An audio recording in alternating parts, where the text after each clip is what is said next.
Question number 10. In a right circular conical tent, 11 persons can stay. For each person, 4 meter square space in the base and 20 meter square air is necessary, are necessary. Let us determine the height of the tent put up exactly for 11 persons. यहाँ हेर एउटा conical सेपको tent छ अरे, यस्तो conical सेपको tent छ अरे।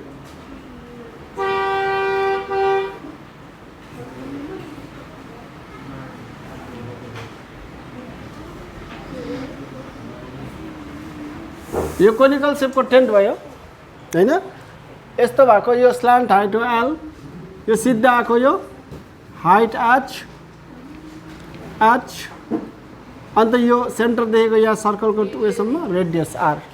एउटा conical सेपको tent छ अरे, हामीलाई भन्दैछ 11 जना मान्छे चाहिँ यहाँ अट्नु सक्छ। कतिजना? Page number 227। 11 जना मान्छे यहाँ अट्नु सक्छ अरे। अनि भन्दैछ एकजना मान्छेलाई चाहिँ बेसमा जुन चाहिँ सर्कुलर बेस हुन्छ, बेसमा चाहिँ कति स्पेस चाहिन्छ अरे? 4 मिटर स्क्वायर। एकजना मान्छेलाई बेसमा कति स्पेस चाहिन्छ अरे? 4 मिटर स्क्वायर। भनेपछि 11 जनालाई कति चाहिन्छ? Into 11, 4 into 11, 44 square metre. भनेपछि यो सर्कलको एरिया चाहिँ कति हो? अरे तिमीले बुझेनौ? मुनि त यो सर्कुलर बेस छ जसको रेडियस हामीलाई थाहा छैन, आर मानिदेऊ हैन। अब यहाँनिर यो यहाँ त टेन्ट यसरी उठेको छ, यहाँ टुप्पो यहाँदेखि यस्तो उठेको छ, यहाँ चुच्चो बिचमा चुच्चो छ हैन, यो यस्तो उठेको चाहिँ यहाँ छ। यहाँ मुनि मान्छे बस्नुपर्छ, 11 जना मान्छे अट्छ। एकजना मान्छेलाई 4 स्क्वायर मिटर स्पेस चाहिन्छ, 11 जनालाई कति चाहिन्छ? भनेपछि त्यति चाहिँ भयो यसको एरिया, त्यति चाहिँ भयो यसको एरिया। अन्त भन्दैछ उयो हावा चाहिन्छ अरे, एकजना मान्छेलाई हावा चाहिन्छ कति? 20 मिटर क्युब हावा चाहिन्छ अरे, एयर। अनि यो कोनको मा चाहिँ कति भल्युम हुन्छ? त्यसो भए हावा त यो कोनको कुना कुनासम्म पुगेको हुन्छ, यहाँ टुप्पीदेखि लिएर यो सब जग्गा हुन्छ हैन। हावा त सब जग्गा हुन्छ कि हुँदैन? भनेपछि कोनको भल्युम चाहिँ के भयो? Volume of the air. कुरो बुझ्यो? भल्युम अफ द एयर यो कोनमा जति छ त्यति नै हुन्छ कोनको भल्युम। यति चाहिँ याद गर्नु। अब यो लेखौँ number 10। Since 11 persons can stay in that conical shaped tent हैन। कोनिकल सेप टेन्टमा कतिजना मान्छे अट्नु सक्छ अरे? 11 जना। इच पर्सन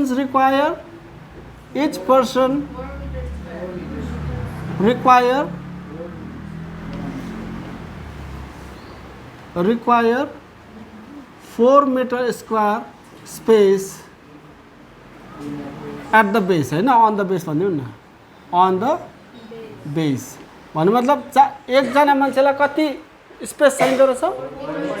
11 जनालाई कति चाहिन्छ? त्यति चाहिँ भयो एरिया अफ द बेस हैन। Therefore area of the base of the tent equal to 4 into 11। 11 जना मान्छेलाई आट्दैछ, एकजना मान्छेलाई 4 मिटर स्क्वायर चाहिन्छ। एरिया अफ द बेस भयो यति मिटर स्क्वायर। भनेपछि एरिया अफ द बेसको फर्मुला त के भयो?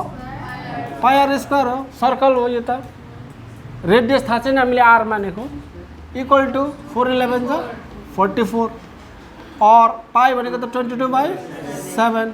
आर स्क्वायर इक्वल टु 22 1 जा 22 2 जा आर स्क्वायर इक्वल टु 2 7 जा 14 हैन। R equal to √14, r equal to √14। तिम्रो हिसाब चाहिँ नलगाऊ न। R equal to √14 metre.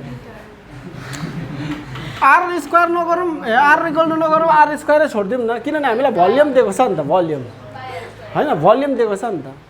अच्छा भोल्युम कति दिएको छ since volume of air in the tent कति छ एयर इन द टेन्ट एकजना मान्छेलाई कति चाहिन्छ अरे 20 मिटर क्युब 11 जना मान्छे छैन इन्टु त्यो त गर्नु लेख्दिउँ हो तर नि सिन्स इच पर्सन रिक्वायर कति each person require 20 metre cube air हैन त्यसो भने therefore volume of air in the cube tent volume of air in the tent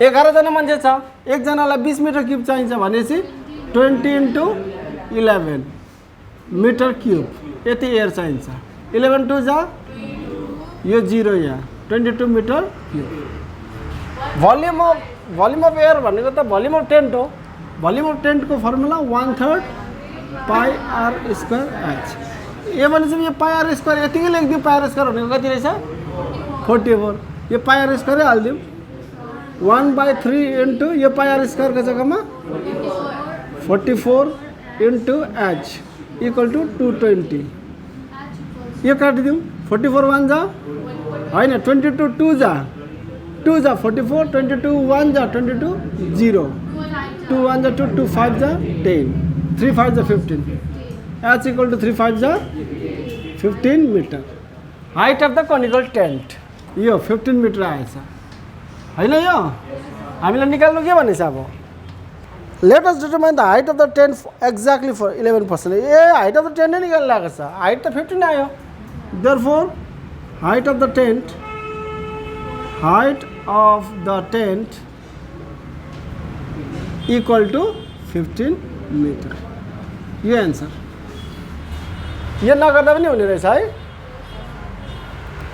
Question number 11. The external diameter of a conical cornet made of the thermocol is 21 centimeter in length. To wrap up the outer surface of the cornet with foil, the expenditure will be 57.75 at the rate of ₹10 per centimeter square. Let us write by calculating the height and slant height of the cornet. यहाँ के भन्दैछ एउटा थर्मोकोलको Kornet छ अरे Kornet भनेको चाहिँ के हो भन्दाखेरि एउटा टय जस्तै हो यो कोनिकल सेपमा कुरा बुझ्यौ कोनिकल सेपमा एउटा थर्मोकोलको टय जस्तै छ अरे अब यसलाई चाहिँ र्याप गर्नुपर्ने अरे र्याप गर्नुपर्ने रङ्गीन पेपरले एक्सपेन्डिचर चाहिँ यसलाई र्याप गरिसक्नु चाहिँ 10 पैसा पर सेन्टिमिटरको हिसाबले चाहिँ टोटल चाहिँ 57 रुपिस 75 पैसा लाग्दो रहेछ 1 स्क्वायर सेन्टिमिटर रङ्गीन पेपर हुन्छ नि कलर पेपर यसलाई चढाएको चाहिँ कति रुपियाँ लाग्दो रहेछ 10 पैसा टोटल यसलाई कभर गरिसक्नु चाहिँ कति लाग्दो रहेछ 57.75 यति पैसा लाग्दो रहेछ भनेदेखिलाई चाहिँ हामीलाई चाहिँ क्वेसनले भन्दैछ यदि यसको डायमिटर चाहिँ 21 सेन्टिमिटर हो भने डायमिटर भनेको बुझ्छौ नि यहाँदेखि यहाँसम्मको डायमिटर चाहिँ 21 सेन्टिमिटर हो भने रेडियस त 21/2 नै हुन्छ त्यसो भनेदेखिलाई चाहिँ हामीलाई के निकाल्नु भन्दैछ हाइट र स्ल्यान्ट हाइट निकाल्नु भन्दैछ हाइट र स्ल्यान्ट हाइट मलाई यो लाग्दैछ कि क्वेसन यसको खाली ल्याटरल सर्फेसमा मात्रै कभर गरेको होला कोर्नेटको रङ्गीन पेपरले मुनि चाहिँ गरेको होइन जस्तो लाग्दैछ ल ल्याटरल सर्फेसकोबाट हामी गरौँ यहाँ क्लियर गरेको छैन काम मात्रै गरेको छ भनेर ल्याटरल सर्फेसमा मात्रै पहिला गरौँ त्यहाँदेखि भएन भनेदेखि हामी टोटल सर्फेसबाट गर्नुपर्छ ल क्वेसनमा क्लियरै गरेको छैन ल्याटरल सर्फेसमा गर्नु भनेको हो कि होल सर्फेसमा गर्नु भनेको हो भनेर ओके क्वेसन बुझ्यौ त तिमीहरूले since diameter of the conical टय लेख्दिएँ ल कर्नेटको जग्गामा diameter of the conical toy कति रहेछ अरे 21 भनेपछि रेडियस कति हुन्छ 21/2 सेन्टिमिटर बुझ्दैछौ। अब हामीलाई भन्दैछ यो ल्याटरल सर्फेस एरियामा मात्रै सम्झिँदैछु म, यो माथिपट्टि मात्रै। माथिपट्टि कलर पेपरले कभर गर्नु 1 स्क्वायर सेन्टिमिटर कभर गरेको 10 पैसा लाग्छ। टोटल कभर गरिसक्नु चाहिँ 75 रुपियाँ 75 पैसा लाग्दो रहेछ हैन, 57 रुपियाँ 75 पैसा लाग्छ। भनेपछि ल्याटरल सर्फेस एरिया कति हुन्छ के पर निकाल्नु टोटल कस्टलाई चाहिँ रेटले डिभाइड हैन। Since total cost of wrapping lateral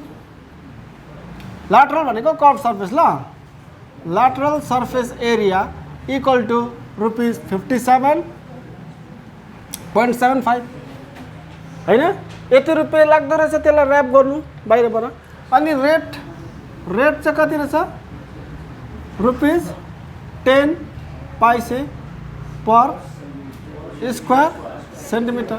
यसलाई पनि म पैसामा कन्भर्ट गरिदिउँ रुपिस कति हुन्छ 57.5 यस्तो यहाँ गरेर देखाइदिन्छु। यहाँनिर 57.75 इन्टु 100 पैसाको 1 रुपियाँ हुन्छ, 100 पैसाको 1 रुपियाँ हुन्छ अनि यति रुपियाँको कति पैसा हुन्छ इन्टु 100 बुझ्दैछौ। दुईटा जिरोसँग मल्टिप्लाई भएपछि डिजिटको दुईटा पछाडि जान्छ डेसिमल। बम्बो हेर ध्यान दिएर यहाँ 100 पैसाको के हुन्छ 1 रुपियाँ, 100 पैसाको 1 रुपियाँ हुन्छ। यति रुपियाँको कति पैसा हुन्छ यो इन्टु मल्टिप्लाई गर्नुपर्छ। दुईटा जिरोसँग मल्टिप्लाई भएपछि डिजिटको दुईटा पछाडि जान्छ डेसिमल कति हुन्छ रुपिस कति हुन्छ 5775 डेसिमल हरायो बुझ्यौ। यो रुपिस हो। अब यो पैसे यति पैसे भयो बुझ्दैछौ। 57 रुपियाँ 75 पैसा भनेको चाहिँ कति पैसा रहेछ हैन 5775 पैसे। रेट चाहिँ 10 पैसे पर स्क्वायर सेन्टिमिटर। यहाँ हेर है यो पैसेमा दिएको छ, यो रुपिसमा हुँदैन यस्तो क्याल्कुलेसन। रुपिसमा छ भने रुपिसमै राख्नु कि पैसेमै राख्नु दुईजनालाई। मैले दुईजनालाई पैसेमा पुऱ्याइदिएँ भनेपछि देयरफोर हेर है 1 स्क्वायर सेन्टिमिटर ऱ्याप गरेको 10 पैसा लाग्छ अरे अनि टोटल ऱ्याप गरिसक्नु यति रुपियाँ लाग्छ अरे यति पैसा लाग्छ अरे भनेपछि एरिया कति हुन्छ यसलाई चाहिँ यसले डिभाइड गर्नुपर्छ।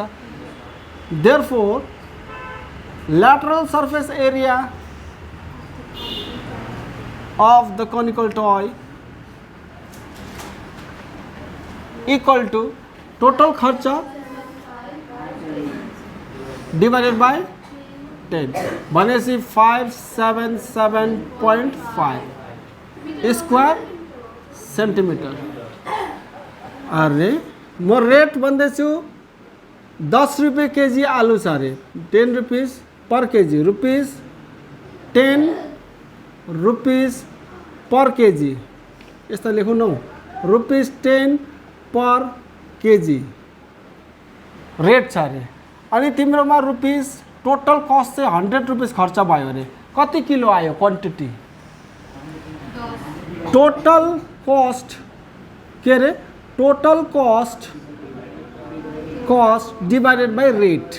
टोटल कस्ट कति छ 100 रेट कति छ भनेपछि कति किलो आयो 10 केजी यो क्वान्टिटी हो। त्यस्तै यता ध्यान देऊ न अरे अन्त बादमा चाहिँ कहाँबाट बुझ्छ अन्त भन्दैछ यहाँनिर टोटल कस्ट यति लाग्यो रेट यति छ क्वान्टिटी कति एरिया आउँछ डिवाइड गर्नु परेन। यहाँ हेर अब ल्याटरल सर्फेस एरियाको फर्मुला त हाम्रो पाई आर एल हो। यसलाई हामी एल मानिदिउँ यो भयो एच पाई आर एल। पाई भनेको इन्टु आर आर कति छ इन्टु एल कति आयो 577.5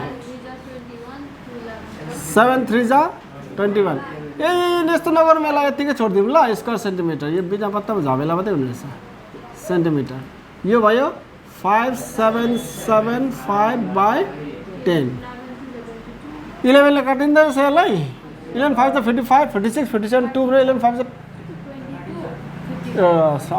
11 2 22 11 5 55 56 2 र 11 2 22 5 र 11 5 55 2 1 2 2 5 10 5 ले काटिन्छ दुईटा 5 1 5 5 1 5 0 5 5 3 ले काटिन्छ यसलाई 3 1 3 3 3 9 3 5 15 L equal to कति आयो 35/2 भनेपछि 17.5 हो बुझ्दैछ होला 7.5 कसरी आयो 35 लाई कतिजनाले बुझ्दैन होला यहाँ हेर 2 17 जा 34 यो 1 डेसिमल लाग्यो 0 2 5 जा 10 17.5 सेन्टिमिटर के निकाल्नको हामीलाई स्ल्यान्ट हाइट त निक्ली गयो हाइट निकालौँ अब सिन्स हाइट इक्वल टु के हुन्छ रुट एल स्क्वायर यो हुन्छ हैन l square minus r square root l कति छ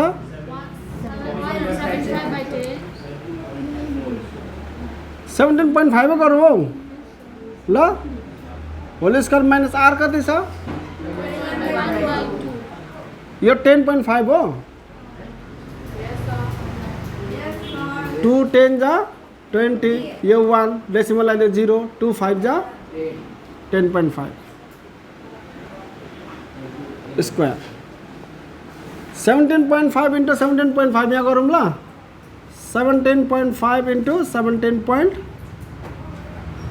स्क्वायर हैन त यो 5 5 जा 2 उब्रियो 5 7 जा 35 36 37 3 उब्रियो 5 1 जा 5 plus 3 हैन 7 5 जा 35 7 7 जा 49 50 51 52 5 उब्रियो 7 1 जा 7 plus 5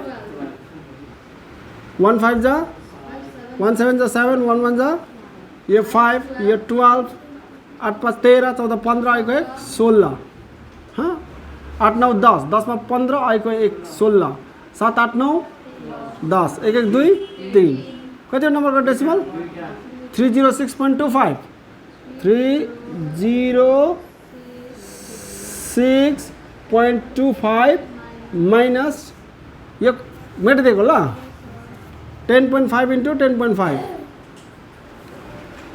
5 5 जा 5 1 जा 1 2 3 टा 0 1 5 0 1 यो 5 यो 2 यो 10 1 यो 1 कति नम्बर को डेसिमल यहाँ 110.25 110.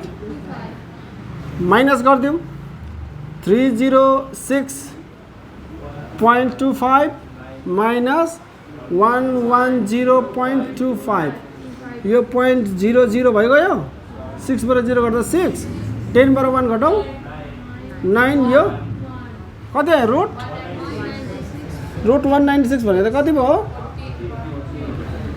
और h इक्वल टु कति आयो 14 centimetre therefore height of the cone equal to I railway यस्तो भने त रेलवेमा यस्तो भन्छ हैन question number 12 a heap of weight is in the shape of right circular cone its base diameter is 9 meter and height is 3.5 meter. Let us determine total volume of weight. Let us calculate the minimum quantity of plastic sheet to be required to cover up this heap of weight. Suppose pi भनेको 3.14 मान्नु अरे अनि root 130 भनेको चाहिँ 11.4 मान्नु अरे okay hip of weight अरे माने गहुँलाई यसरी खनाको हिप भनेको थुप्रो हुन्छ हिप अफ साउन्ड हुन्छ हिप अफ वेट हुन्छ हिप अफ जे पनि त बोरामा चाहिँ यसरी भुइँमा खनायो भने चुली पर्छ नि थाहा छैन चुली पर्छ नि कोनिकल सेपमा हुन्छ चुली पर्छ नि हैन हामीले बलुवाहरू यसरी घोप्टायो भने या त गहुँहरू यसरी घोप्टायो भने चाहिँ चुली पर्छ हैन त, त्यसलाई हिप भन्छ। कोनिकल सेपमा बनेको छ रे हिप, यस्तो कोनिकल सेपमा चारपट्टिबाट उठेको हुन्छ, यस्तो उठेको हुन्छ हैन त, ए कोनिकल सेप। मुनि यो चाहिँ सर्कल छ, सर्कुलर। हामीलाई के दिएको छ क्वेसनले भन्दाखेरि के दिएछ, बेस डायमिटर चाहिँ 9 मिटर छ भनेपछि यो 9 मिटर बेस छ अरे, डायमिटर यहाँदेखि लिएर यहाँसम्म 9 मिटर छ अरे, यहाँदेखि लिएर यहाँसम्म कति हुन्छ 9/2, रेडियस 9/2 भइगयो। अनि भन्दैछ हाइट इज 3.5 मिटर, हाइट यो हाइट चाहिँ कति छ अरे 3.5 मिटर। हामीलाई चाहिँ के निकाल्नु भन्दैछ, भोल्युम अफ यो टोटल विथ कति छ, कति भोल्युम छ, यो कोनको कति भोल्युम त्यो निकाल्नु। अर्को चाहिँ हो कति प्लास्टिक चाहिन्छ यसको माथि छोप्नु, किनभने मुनि त छोप्दैन, गहुँ घोप्टाएपछि फेदमा त छोप्दैन, माथिबाट मात्रै छोप्नुपर्ने। कति एरियाको प्लास्टिकले चाहिँ टक्कै कभर हुन्छ भन्दैछ भनेपछि curve surface area, lateral surface area. समझमा आयो त? ओके, हाइट सर्टकटमा लेखौँ ल, लेख्दा हत्तो भइसक्यो। Height of the heap of conical shaped उयो के अरे विथ भनेर लेख्नु पर्यो, नलेखौँ। हाइट भनेको कति छ अरे 3.5 मिटर, अनि रेडियस कति छ 9/2 मिटर हैन। हामीले निकाल्नु पर्ने एल हैन। पहिला त भोल्युम त निक्लिहाल्छ, भोल्युम निकाल्नु सक्छ 1/3 πr² छ नि त भोल्युम त। त्यसो भने भोल्युम अफ विथ कति हुन्छ 1/3 πr²h। यो 1/3 यही हाल्यो, पाई भनेको त यो मान्नु भनेको छ, पाई भनेको कति मान्नु भनेको छ r² भनेको 9/2 को स्क्वायर, h कति अरे 3.5। अब यो यस्तो गरौँ, यो काटिन्छ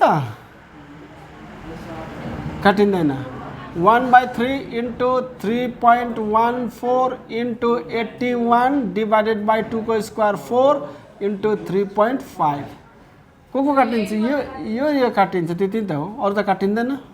3 1 जा 3, 3 2 जा 6, 7 8, 3 7 जा 21, यो दुईटा काटिन्छ। 4 7 जा 28, 29 30 31 34 काटिँदैन। भनेपछि सबै माथि गुणा गरौँ, 4 ले डिभाइड गरिदिउँ ल। को गुणा गर्नुपर्ने 3.14 into 27, 7 4 जा 28, 7 1 जा 7, 8 9, 7 3 जा 21, 2 4 जा 8, 2 1 जा 2, 2 3 जा 6, यो 8, यो 17, यो 2 3 आइको 1 4, 6 12, 6 7 8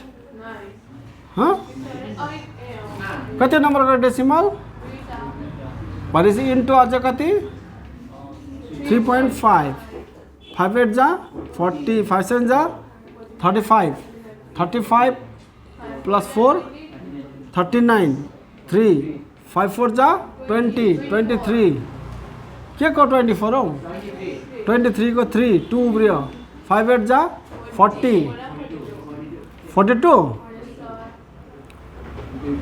3 8 जा 3 7 जा 21, 23, 3 4 जा 12, 13 14, 3 8 जा 24, 25, ये 0, ये 9 plus 4 13, 36, 7 4 2 6, 4 9, ये 2 कति नम्बरको अगाडि दुईटा एउटा तीनटा 1 2 3टा 296.730 296.73 हैन। 0 को त भ्याल्यु हुँदैन, डिभाइडेड बाइ 4, 4 ले डिभाइड गर्नु पर्यो। अब अझै 296.73 डिभाइडेड बाइ 4, 4 7 जा 28, यो 1 यो 6 झऱ्यो, 4 4 जा 16, यो छैन, यो 7 झऱ्यो, तर यहाँ त डेसिमल छ, यहाँ हालिदिउँ। 4 1 जा 4, 3 उब्रियो, यो 3 झऱ्यो, 4 7 जा 28 यो कति 5 13 बाट 8 गर्दा 5 डेसिमल छँदैछ 0 4 11 जा 44 4 12 जा ए डेसिमल छँदैछ त 4 1 जा 4 नै हुन्छ नि 5 हो त नि त्यसो भने त 4 ले काटिन्छ नि 4 8 जा 32 हुन्छ त्यो त 4 8 जा 32 यो 1 74.18 हो जति गए पनि 18 क्युबिक मिटर यति भयो यसको भोल्युम यो चाहिँ तर एप्रोक्सिमेटली ल अब हामीलाई के निकाल्नु भनेको छ अझै area of the plastic required to स्क्वायरहरु चाहिँ कहाँबाट area of the plastic required to cover the heap of the wheat हैन भन्नु मतलब कर्भ सर्फेस एरिया यो माथि मात्रै त प्लास्टिक लाउँछ हैन since L equal to root R square plus H square R कति रहेछ 9/2 होल स्क्वायर प्लस H कति रहेछ 35/10 को होल स्क्वायर हैन यो 5 7 जा 35 5 2 जा 10 भनेपछि रुट यो 9 को स्क्वायर 81/2 को स्क्वायर 4 प्लस 7 को स्क्वायर 49 2 को स्क्वायर 4 यो 2 छ नि यहाँ 2 को स्क्वायर 4 यो मुनि एलसीएम भयो 4 4 1 जा 4 1 into 81 81 plus 4 1 जा 4 1 into 49 49 और H इक्वल टू कति आउँछ ए L इक्वल टू कति आउँछ 81 मा 49 130/4 यो रुट डल्लै छ और L इक्वल टू कति 130 को रुट कति दिएको छ भ्यालु 11.4 रुट 4 भनेको 2 L को भ्यालु यति आयो यो अझै काट्न सक्छौं हामी 2 1 जा 2 2 5 जा 10 11 1 उब्रियो 0.27 जा 14 डेसिमल चल्दै यहाँ 27 जा 14 5.7 मिटर यो आयो L अब हामीलाई निकाल्नु पर्ने कर्भ सर्फेस एरिया हैन कर्भड सर्फेस एरिया भनेको के हो पाई आर एल पाई भनेको 3.14 आर भनेको कति 9/2 इन्टु L भनेको 5.7 2 1 जा 2 2 1 जा 2 3 1 उब्रियो 2 5 जा 10 2 7 जा 14 अब यो तीनटा गुणा गर 1.57 इन्टु 9 9 7 जा 9 7 जा 63 को 3 6 9 5 जा 45 45 मा 6 जोरा 51 को 1 5 उब्रियो 9 1 जा 9 प्लस 5 14 दुईटा नम्बर को डेसिमल इन्टु करे 5.7 7 3 जा 21 2 उब्रियो 7 1 जा 7 8 9 7 4 जा 28 7 1 जा 7 8 9 5 3 जा 15 5 1 जा 5 6 5 4 जा 20 5 1 जा 5 6 7 यो 1 9 plus 5 14 8 plus 6 14 15 9 10 7 8 कति नम्बर को डेसिमल 1 2 3 टा 1 2 3 टा 80.54 80.54 स्क्वायर मीटर approximately